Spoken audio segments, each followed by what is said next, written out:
સિક્સમાં આગળ વાત કરવાની છે બીજા એક મહત્વપૂર્ણ મુદ્દાની। દક્ષિણ ગુજરાતની વાત કરીએ તો સુરતની તો જાણે કે સુરત જ બગડી ગઈ છે। સુરતીઓ વરસાદી પાણીથી ઓછા અને તંત્રની બેદરકારીથી વધારે ત્રાહિમામ પોકારી રહ્યા છે। નવસારી હોય કે વલસાડ અને ડાંગ, તમામ જગ્યાઓ પર વરસાદે ધમાકેદાર બેટિંગ કરી છે। આ ચાર દ્રશ્યો જુઓ।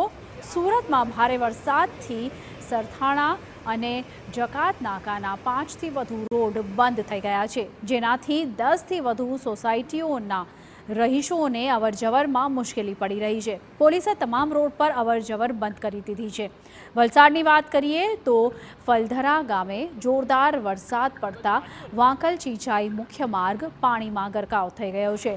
મહાદેવ મંદિર પાસે કાવલી ખાડીમાં પૂરની સ્થિતિ જોવા મળી, જેનાથી આસપાસના સ્થાનિકોને હાલાકી ભોગવવાનો વારો આવ્યો છે। નવસારીની વાત કરીએ તો નવસારીના ગ્રામ્ય વિસ્તારમાં ધોધમાર વરસાદ પડ્યો। વરસાદના કારણે મહુટી ટાંકલ ગામને જોડતો કોઝવે બંધ કરવાની ફરજ પડી છે।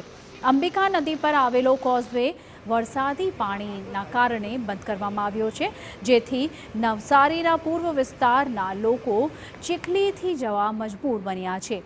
બીજી તરફ ડાંગના 3 તાલુકામાં સાર્વત્રિક અનરાધાર વરસાદ પડતા અંબિકા, ગીર, પૂર્ણા અને ખાપરી નદીમાં પ્રવાહ વધ્યો છે, જેનાથી નદીઓના વહેણ વહેતા થયા।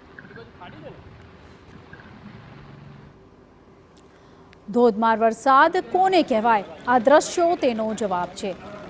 બલેશ્વર ગામ પાસે 32 ગંગા ખાડી નીકળેલ છે અને નામ પ્રમાણે જ જાણે કે એક સાથે 32 ગંગા વહેતી હોય તેમ ખાડીના પાણી છલકાયા।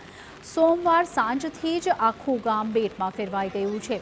ખાડી પર રહેતા ફળિયામાં 40 પરિવારો ફસાઈ ગયા, જેમને બીજા દિવસે બચાવી લેવાયા છે। લિંબાયત વિસ્તારની સ્થિતિ પણ ખૂબ જ કપરી છે। લિંબાયત વિસ્તારમાં લોકોના ઘરમાં પાણી ઘૂસ્યા। વરસાદ હોવાથી દુકાનો અને મકાનોમાં પાણી ભરાયું હતું।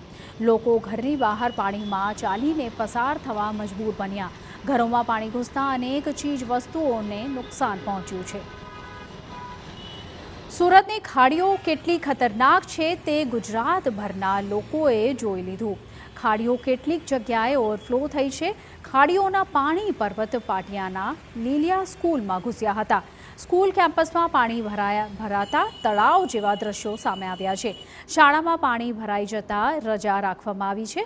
જોકે આ પાણી વચ્ચે જો વિદ્યાર્થીઓ ફસાયા હોત તો શું સ્થિતિ થાત તે વિચારીને જ ધ્રુજી જવાય છે।